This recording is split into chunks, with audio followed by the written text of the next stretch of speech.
திமுகவை வீழ்த்த அவங்களால ஒரு வலுவான தலைமை இல்லை ஜெயலலிதா அவர்கள் மறைவுக்கு பிறகு. பார்த்தீங்கன்னா 2019 நாடாளுமன்ற தேர்தல், சட்டமன்ற தேர்தல், உள்ளாட்சி தேர்தல் எல்லாத்துலேயும் தோல்வி. அப்போ திமுகவை எதிர்த்து திமுகவை வீழ்த்திய ஒரு கட்சினா நீ தாவேகா வந்து நிற்கிது. அப்போ ஆட்டோமேட்டிக்காகவே ஆர்கானிக்காக அவங்க ஷிஃப்ட் ஆகுறாங்க. பாஜகவை எதிர்த்து, ஒன்றிய அரசை எதிர்த்து ஒரு மாநில அரசு புதுசாக வந்தவங்க ரொம்ப ஃபைட்லாம் பண்ண முடியாது. அப்போ என்ன பண்ணுறாங்கன்னா பாஜக அதை ரசிக்குது. தமிழ்நாட்டில் நம்ம வீழ்த்த முடியாத ஒரு விஷயத்தை ஒருத்தர் பண்ணிட்டாரு, திமுக கூட்டணி உடைக்கவே முடியாதுன்னாங்கப்பா, கொள்கை கூட்டணினாங்க. 2019 இருக்காங்க, நமக்கு பெரிய தலைவலியாக இருக்குது, ஜெயிக்கவே முடியல. 19 நாடாளுமன்ற தேர்தலில் 38 சீட்டு, அப்புறம் 21 சட்டமன்ற தேர்தலில் வெற்றி, 24 40க்கு 40 ஒரு வலுவான கூட்டணியாக இருக்குது, சாதிக்கவே முடியல, அவங்க காலி பண்ணவே முடியலன்னா அந்த கூட்டணியை உடைச்சார். விஜய் செய்கிற வேலையை அவங்க ரசிக்கிறாங்க. முக்கியம் இப்போ விஜயினுடைய செயல்பாடுகள் தமிழ்நாட்டு அரசியலை பொறுத்தவரைக்கும் ஈஸியாக தூக்கி மேலே வச்சுருவாங்க, ஈஸியாக தூக்கி குப்பையிலையும் போட்டுருவாங்க. இந்த இவங்க 2 பேர் ஆட்சி 116 பேர் திமுக ஜெயிச்சிருக்கு, திமுக கூட்டணி. இவங்க 2 பேர் ஆதரவு கொடுத்தா தான் திமுக ஆட்சி அமைக்கும். அதே நேரத்தில் அந்த பக்கம் 2 பேர் கொடுத்து அந்த பக்கம் ஆட்சி அமைக்கலாம்னு ஒரு சூழல் வருதுன்னு வச்சுங்க. அப்படி அவங்க மாற்றி அங்கே ஆதரவு கொடுத்து வேற ஒரு கட்சி ஆட்சி அமைப்பில் உட்கார வச்சிருந்தா துரோகம் பண்ணிட்டீங்கன்னு. அதுதான் துரோகம் பார்க்குறீங்க. இதுல என்ன துரோகம்? தாவேகாவை வசப்பாடினாரு விஜய் எல்லாம். ரொம்ப என்ன இது, எந்த அரசியல்வாதியாவது ஒரே நிலைப்பாட்டில் இந்தியாவில் இருக்கான்னு சொல்லுவோம். நீங்க ஆதரவு தரேன்னு சொல்லிட்டு 4 நாளா தாமதப்படுத்துறீங்க. அப்ப 4 நாள் என்ன நடந்துச்சு? பேரம் பேசுறீங்கன்னு கேட்குறாங்க. நான் பேரம் பேசலப்பா, 2 கட்சியில் பேசிக்கிட்டு இருந்தாங்க, இதெல்லாம் நடந்துச்சுன்னு எக்ஸ்பிளைன் பண்றாரு.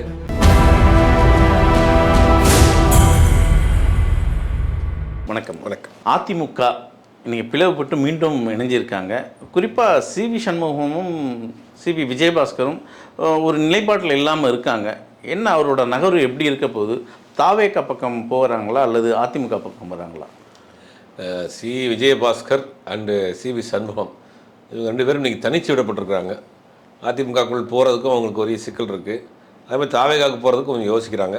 ஆனால் வரக்கூடிய தகவலாக 2 பேருமே தாவேகாவுக்கு போகிறதுக்கான இருக்குன்ற மாதிரி தான் சொல்கிறாங்க. அந்த ஏறக்குறைய 10வது ஆண்டை நோக்கி போய்கிட்டு இருக்கு அதிமுக பதவி இல்லாமல். அப்போ அவங்களுக்கான ஒரு பதவி என்ன பண்ணணும் அப்படின்னு முடிவு பண்ணுறாங்க. தேர்தல் முடிவு நம்ம பார்த்தோம். அப்படிங்கும்போது பெருசாக அதிமுகவுக்கான ஒரு வெற்றி வாய்ப்பு அப்படி இல்லை.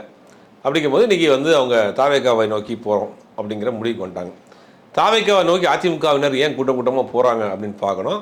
நம்ம தேர்தலுக்கு முன்னாடியே நம்ம நிறையா தொலைக்காட்சி விவாதங்கள்லையும் சரி, யூடியூப் சேனல்லையும் பேசினோம். விஜய் அதிமுக அரசியல் தான் பண்ணுறாரு. எம்ஜிஆர் சிலைக்கு மாலை போடுறாரு, ஜெயலலிதாவை கையில் எடுத்துக்கிறாரு, அதிமுகங்கிற ஒரு அதிமுக செய்யக்கூடிய அந்த திமுக எதிர்ப்பை அதிமுகவை விட ரொம்ப வீரமாக பேசுகிறாரு.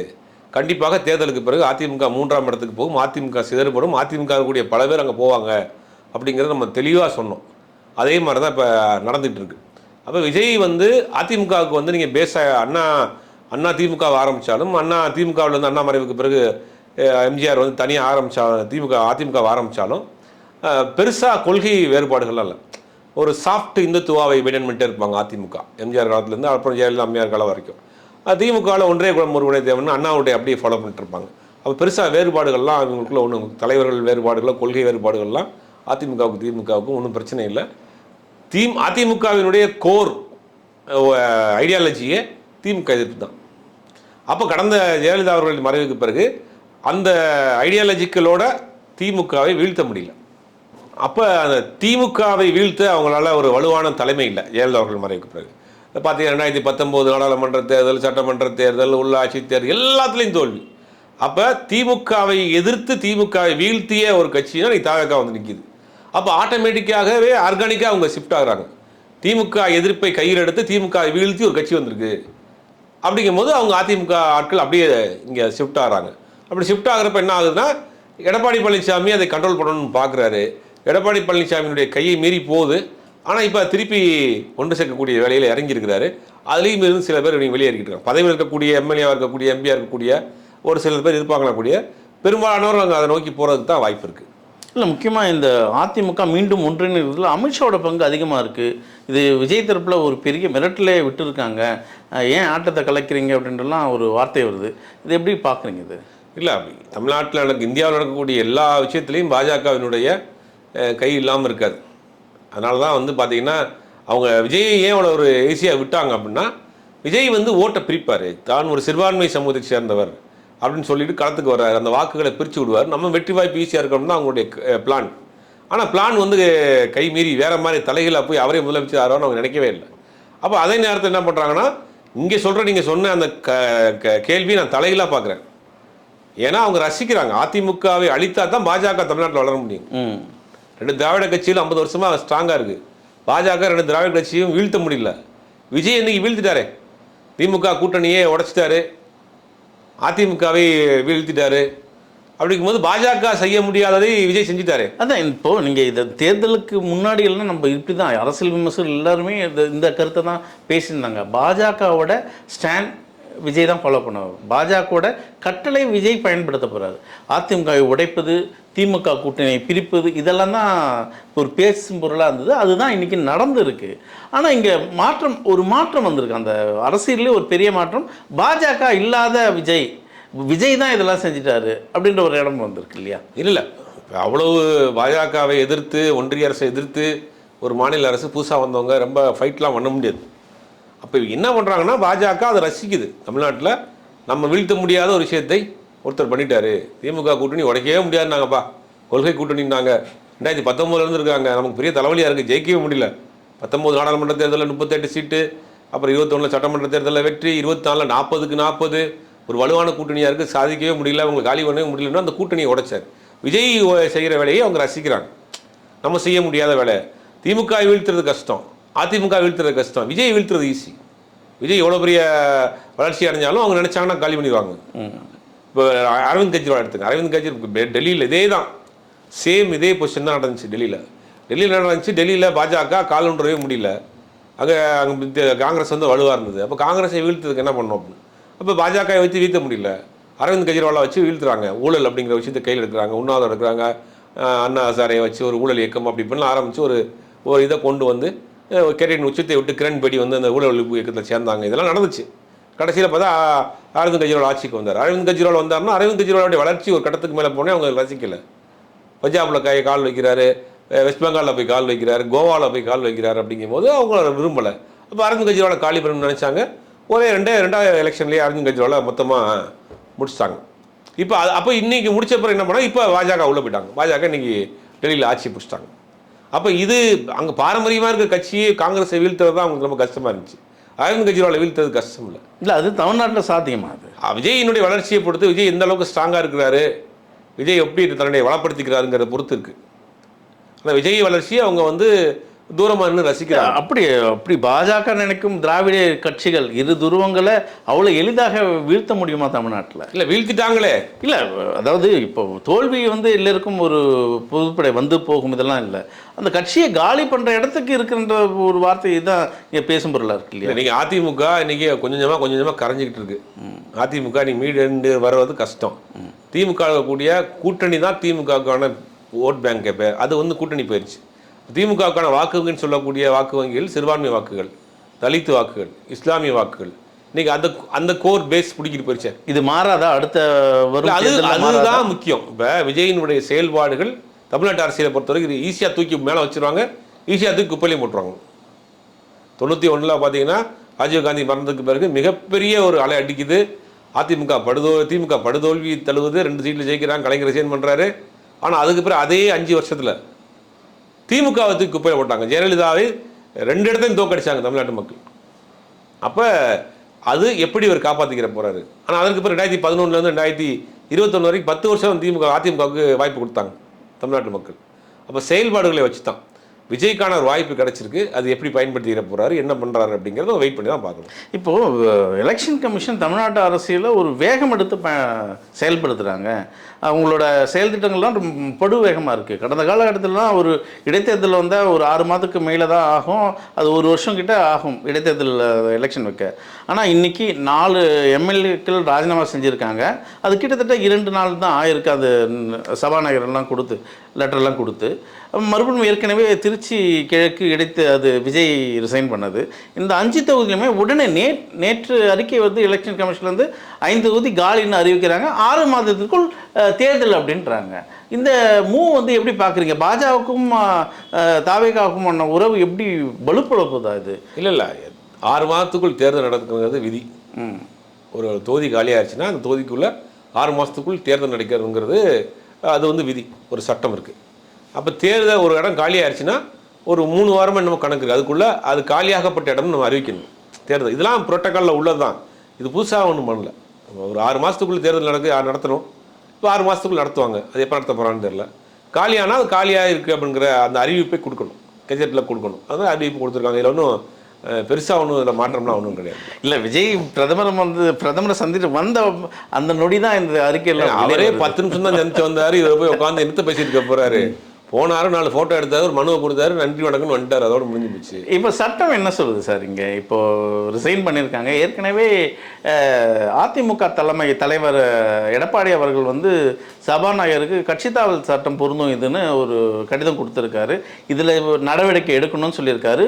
அப்படியே சபாநாயகர் நடவடிக்கை எடுக்காத பட்சத்தில் அவங்க கோர்ட்டு நாடுவாங்க. இப்போ இவங்க ராஜினாமா செய்ததெல்லாம் செல்லுமா? இது இடைத்தேர்தலுக்கு ஒத்து வருமா? சட்டம் இங்கே என்ன சொல்லுது? இதில் ரொம்ப கிளியராக பார்த்துக்கணும், குழப்பமே கிடையாது. ஒருத்தர் கட்சி தாவல் தடை சட்டத்தில் தண்டிக்கப்பட்டார்னா அவருக்கு பதவி நீக்கம் செய்யப்படும். அவர் திருப்பி தேர்தல் நின்று ஜெயிக்கலாம். மக்கள் வாக்களிச்சிட்டாங்கன்னா ஜெயிச்சு சட்டமன்ற உறுப்பினராக போகலாம். ஆனால் அதே கட்சியில் அவர் தொடர முடியாது. இப்போ நீங்கள் ஒரு கட்சியில் இருக்கீங்க, இன்னொரு கட்சிக்கு கட்சியினுடைய கொறடா உத்தரவை மீறி வேறு கட்சிக்கு நீங்கள் வாக்களிச்சிட்டீங்க. உடனே கட்சியுடைய பொதுச் செயலாளரோ தலைவரோ எங்கள் கட்சியினுடைய உத்தரவை மீறி வேறு கட்சிக்கு வாக்களிச்சிருக்காரு, இவர் மேல் நம்பிக்கை இல்லை, இவங்க பதவி நீக்கம் செய்யணும்னு முதலில் அவர் வந்து சபாநாயகர்கிட்ட கொடுப்பார். சபாநாயகர் குறிப்பிட்ட காலத்துக்குள்ளே அதுக்கு முடிவெடுக்கலாம். அவர் எவ்வளோ நாள் வேணாலும் முடிவெடுக்கலாம், அதிகபட்சம் 1 வருஷத்துக்குள்ளே முடிவெடுக்கலாம். சபாநாயகர் முடிவெடுக்கிறதுக்கு தாமதமாக இருக்குது அப்படின்னா ஆளுநர்கிட்ட போய் மனு கொடுக்கலாம். ஆளுநர்கிட்ட கொடுத்துட்டு அதுவும் தாமதமாகுதுன்னா நீங்கள் சுப்ரீம் கோர்ட்டில் போய் மனு தாக்கல் செய்து அரசியலமைப்பு சட்டத்தில் கட்சி தாவல் தடை சட்டத்தில் அவரை சுப்ரீம் கோர்ட் பதவி நீக்கம் செய்யலாம். ஒரு சட்டமன்ற உறுப்பினர் நீக்கம் பண்ணலாம்.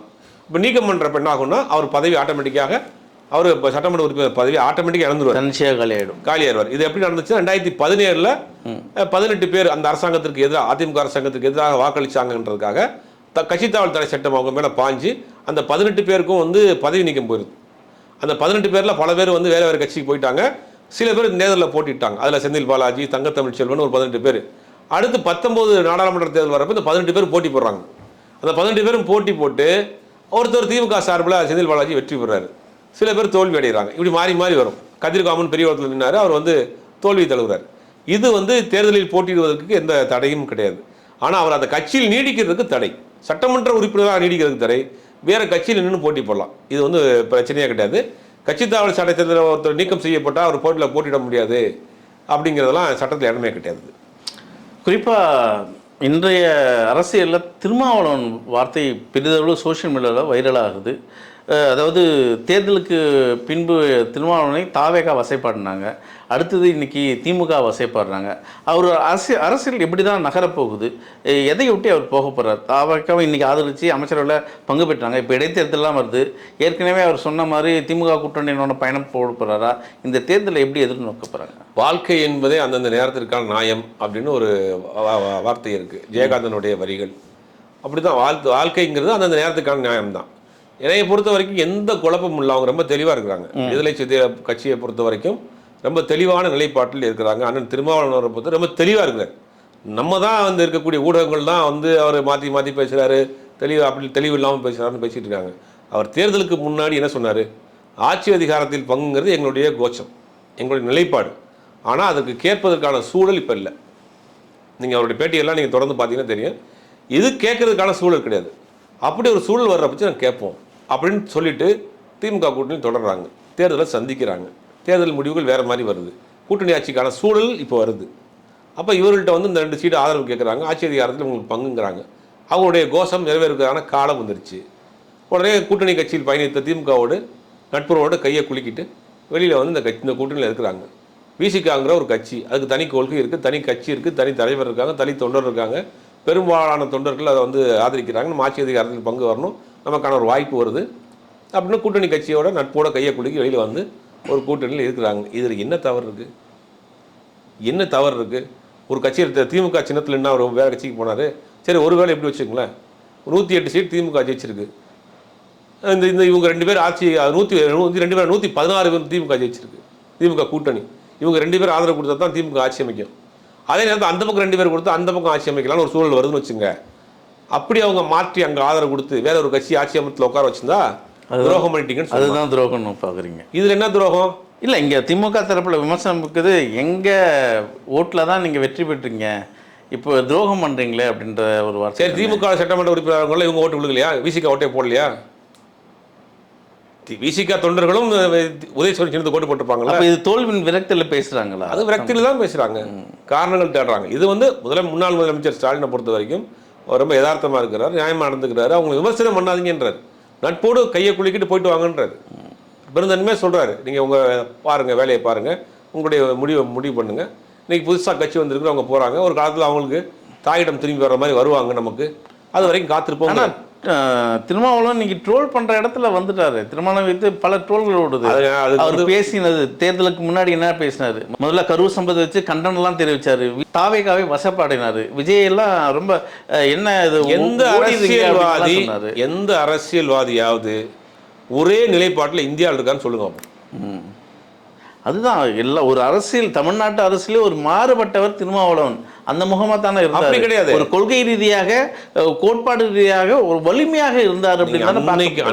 அன்றைய காமராஜர் காலத்துல இருந்து, ராஜாஜி காலத்துல இருந்து, எம்ஜிஆர் ஜெயலலிதா காலத்துல இருந்து இன்னைக்கு வரைக்கும் எடுத்துங்க.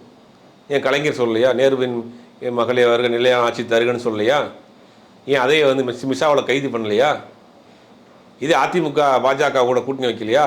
அப்புறம் என் வாழ்நாளில் ஒட்டுமில்லை உறவுமில்லைன்னு சொல்லலையா? இப்போ என்ன நடந்து போச்சு? ஒன்றும் கிடையாது. தேர்தலுக்கு முன்னாடி உள்ள சூழலில் ஒரு மதசார்பற்ற ஒரு கூட்டணி இருக்குது, நம்மளே பேசியிருக்கிறோம். விஜய் வாக்குகளை சிதறடிக்க போகிறாரு, ஒரு மதசார்பற்ற கூட்டணியை உடைக்க போகிறாரு, பாஜக அதிமுக கூட்டணிக்கு வழிவிட போகிறாரு அப்படி நம்மளே பேசியிருந்தோம். ஆனால் மக்கள் வேதமானியான ஒரு தீர்ப்பை கொடுக்குறாங்க. அதிமுக வேணாம், அதிமுக வேணாம், திமுக வேணாம், பாஜக வேணாம் அப்படின்னு ஒரு வேறு விதமான ஒரு தீர்ப்பை 34% ஓட்டு போட்டு உட்கார வச்சாங்க. இன்றைக்கி யாரும் கணிக்காத, யாரும் யோசிக்க முடியாத ஒரு விஷயம் நடந்திருக்கு.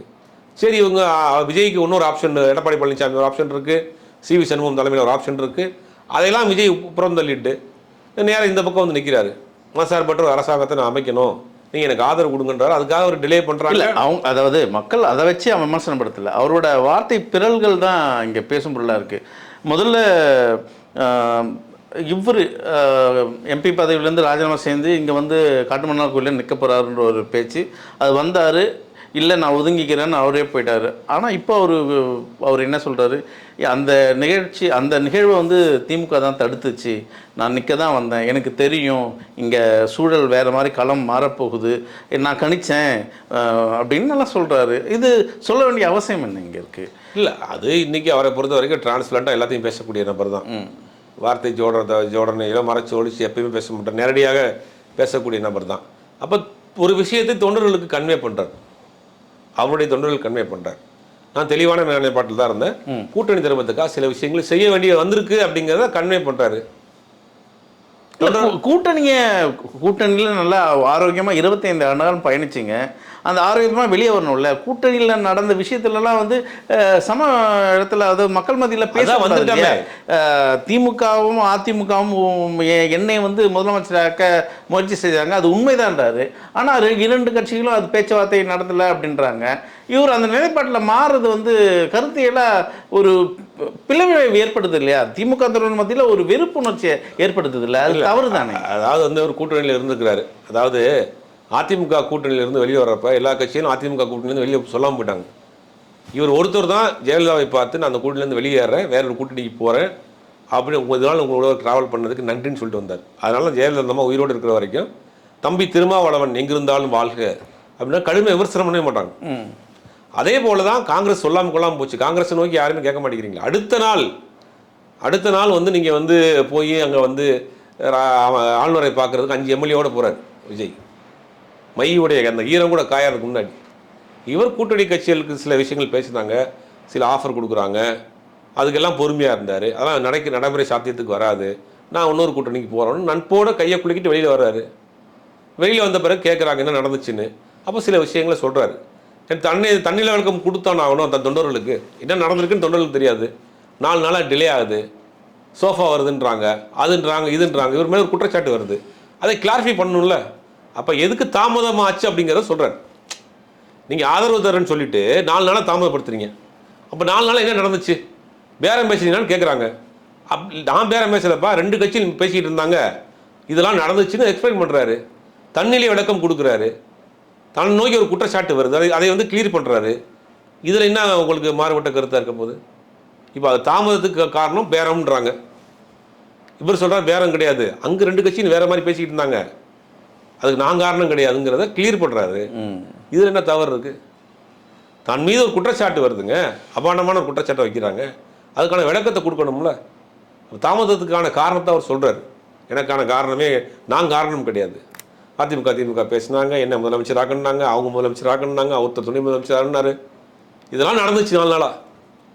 கூட்டணியில் இருக்கிறதுனால நாங்கள் வந்து ஒரு நாகரீகம் கருதி அங்கே அமைதியாக இருந்தோம். இப்போ ஒரு கட்டத்துக்குலாம் முடியாதுன்னு சொல்லிட்டு வெளியே வந்துட்டேன். இதுதான் நடந்துச்சு, இதுக்காக நான் பேரம் பேசணும்னு நினைக்காதீங்கிறத அவர் எக்ஸ்பிளைன் பண்ணுறாரு. இதில் என்ன தவறு இருக்குது? தமிழ்நாடு அரசியலில் ஒரு மாற்றம் நிகழப்போகுதுன்னு தான் மக்கள் எதிர்பார்த்தாங்க. இன்றைக்கி திமுக கூட்டணியோடு இருந்தவர்கள்லாம் இன்றைக்கி விஜய்க்கு ஆதரவு தெரிவிச்சிருக்காங்க. இப்போ வருங்கால அரசியல் எப்படி இருக்க போகுது? குறிப்பாக தொல் திருமாவளவர்கள் பேசும்போதெல்லாம் ஒரு வார்த்தையை சொல்கிறாரு, எனக்கு அழுத்தம் கொடுக்குறாங்க, அமைச்சர்களை வர சொல்லி அழுத்தம் கொடுத்துட்டே இருக்காங்க. இன்றைக்கி வன்னியரசு அமைச்சர்களை பங்கேற்றுட்டார், ஆனால் மீண்டும் மீண்டும் அழுத்தம் இவர் சொல்கிற வார்த்தை, தாவேக அமைச்சர்கள் திருமாவளவன் போக போகிறாரோ, இடைத்தேர்தலில் நிற்க போகிறாரோ, ஒரு பெரிய கேள்வி இருக்குது. உங்களுக்கு தெரிந்த செய்தி என்ன அது? இல்லை, அது மாதிரியான வாய்ப்புகள் இப்போதைக்கு இல்லை. அவர் வந்து எம்பியாக இருக்கிறார், ஒன்றும் 2 பதவி 2 வருஷம் இருக்குது. ஒரு அகில இந்திய தலைவராக உருவாக்கிட்டே வரார் பார்க்குறப்ப. அப்படிங்கும்போது அவர் தேசிய அரசியல் நோக்கி தான் போவார் ஒழிய, மாநில அரசியலில் அவருடைய ஒரு கட்சியினுடைய தலைவராக இருக்கிறார், அங்கே போய் ஒரு அமைச்சராகலாம் இருக்க மாட்டார். இல்லை, ஆதவ அர்ஜுனோட புகழாரம் ரொம்ப உயர்ந்த வந்து கிட்டத்தட்ட ஒரு துணை முதலமைச்சர் பதவியில் உட்கார வைக்கிற அளவுக்கு இருக்குது. குறிப்பாக ஆராசா ஒரு விமர்சனம் வச்ச உடனே இறங்கி வந்து மன்னிப்பு கேட்குற இடத்துல எல்லாம் பேசுனாங்க. இல்லை, இப்போ வரைக்கும் அந்த மாதிரியான ப்ராசஸ் இல்லை. ஃப்யூச்சரில் மனம் மாறலாம். அவங்க நீங்கள் அழுத்தம் கிடையாது, அழைப்பு. அவருக்கு வந்து அழுத்தம்லாம் கொடுக்கல, அவருக்கு அழைப்பு, அழுத்தமான அழைப்பு கொடுக்குறாங்க. வந்து வாங்க நீங்கள் அமைச்சரவையில் பங்கேறுங்கன்றாரு. அவர் வந்து வேணாங்கிற மாதிரி தான். என்ன ஸ்ட்ராட்டஜி அதில்? தாவேகா ஒரு பெரிய இடத்துக்கு எடுத்துகிட்டு போகிற தமிழ்நாட்டுடைய முதலமைச்சர் ஆளுமைகள் எல்லாம் உள்ளே இழுக்கிறாங்க. தமிழ்நாட்டின் முதலமைச்சர் ஆகக்கூடிய அத்தனை தகுதியும் இருக்கு அவருக்கு. நீங்கள் வந்து ஒரு வட்டத்துக்குள்ளே ஒரு கட்சி தலைவராக இருக்கிறவர், ஒரு 30 வருஷம் அரசியல் கட்சி நடத்திருக்கிறாரு. அந்த கட்சிக்கு இன்றைக்கி 2 எம்எல்ஏ இருக்கிறாங்க, 2 எம்பி இருக்கிறாங்க, அகில இந்திய அளவில் முக்கியமான பிரச்சனைகளுக்கு குரல் கொடுக்குறாரு. அப்படிங்கும்போது அவரே வந்து ஒரு புதுசாக வந்து ஒரு கட்சியில் வந்து நீங்கள் அமைச்சராக மட்டும் சுருக்க முடியாதுல்ல. இது ஒரு டைனாமிக் ஸ்டாண்டா? விஜயை ஒரு மேலே தூக்குறதுக்கான அப்படி எடுத்துக்கலாமா? இல்லை, அவங்க வந்து உள்ளே கொண்டு வந்துட்டாங்கன்னா ஒரு பெரிய லீடரே உள்ளே வந்துட்டார் அமைச்சரவைக்குள்ளன்னு பார்க்குறாங்க. ஆனால் அவர் எனக்கு தெரிஞ்சு அவர் அந்த முடிவு எடுக்க மாட்டார்னு தான் நான் நினைக்கிறேன். முக்கியமாக கடைசி கேள்வி, இப்போது அதிமுக தரப்பில் எல்லாம் தாவேகா பக்கம் தாவுறாங்க. இந்த தாவல் ஏற்கனவே காங்கிரஸ் கண்டனம் தெரிவிச்சிருந்தாங்க, அதிமுக எம்எல்ஏக்கெல்லாம் சேர்க்கக்கூடாது. இப்போது தாவேகா குறிப்பாக விஜயபாஸ்கர் ஆகட்டும், சிவி சண்முகம் ஆகட்டும், இது போன்ற பெரிய தலைகள் வரும் பட்சத்தில் காங்கிரஸ் தன்னோட நிலைப்பாட்டிலேருந்து வெளியே, காங்கிரஸ் ஒரு நிலைப்பாட்டே மாறாது. அவங்க 2031 வரைக்கும் அக்ரிமெண்ட் போட்டிருக்கிறாங்க. அதனால் தமிழ்நாட்டில் அவங்களுக்கு முதல் முறையாக 50 வருஷம் கழிச்சு ஒரு ஆட்சி அதிகாரத்தில் பங்கு, 2 அமைச்சர்கள், அது 2 முக்கியமான இலாக்காக்கள் அமைச்சர். அப்படிங்கும்போது அவங்க அதை வந்து காம்ப்ரமைஸ் பண்ணிக்கிடுவாங்க. அவங்கள பொறுத்த வரைக்கும் அவங்க ரிசைன் பண்ணி தானே வர்றாங்க. அப்படிங்கிறனால அதை காம்ப்ரமைஸ் பண்ணிக்கிறோம். எல்லா கட்சியுமே எனக்கு தெரிஞ்சு காம்ப்ரமைஸ் பண்ணிக்கிறாங்க. இப்போதைக்கு ஒரு அறிக்கை கொடுக்குறாங்க, முடிஞ்ச அளவுக்கு தவிர்க்க பாருங்கன்றாங்க. மற்றபடி அதை காம்ப்ரமைஸ் பண்ணி தான் கொண்டு போவாங்க. பெருசான ஒரு குழப்பமோ பிரச்சனையோ வரும். இல்லை, அதுதான் ஜோதிமணி குற்றச்சாட்டு இருக்காங்க. இதில் பெரிய ஒரு குளறுபடி நடந்திருக்கு இந்த தேர்தல் கூட்டணி. அது தலைமை மீது வைக்கிறாங்க, அவங்க உட்கட்சி பிரச்சனை. அது எங்கள் தலைமை மீது பல வேட்பாளரை தேர்ந்தெடுத்தது நிறைய பேர் அங்கே நடந்திருக்கு அப்படின்ற ஒரு வார்த்தையில பேசுகிறாங்க. அதான் கட்சியை நோக்கி கேட்குறாங்க. எங்கள் கட்சியில் வேட்பாளர் தேர்வில் நிறையா குளறுபடி நடந்திருக்கு, மோசடி நடந்திருக்கு, பணப்பற்றுவாடை நடந்திருக்கு, இதெல்லாம் விசாரிக்கணும் அப்படின்னு அவங்க கேட்குறாங்க. அது உள்கட்சி பிரச்சனை, அதை வெளியில் பேச. இல்லை, தாவேகா பக்கம் வரதுக்காக பேசுகிறாங்களா அவங்க? அவங்க தாவேகாவுக்கு ஒரு நாள் ஆதரவாக பேசுகிறாங்க, ஒரு நாள் எதிராக பேசுகிறாங்க. 2 பக்கம் மாறி மாறி தானே பேசுகிறாங்க. அவங்களுடைய பதவி 1-2 வருஷம் இருக்குது, தேர்தல் வரப்போ பார்க்கலாம். தொடர்ந்து பேசுவோம். முக்கியமନ୍ତ୍ରୀ.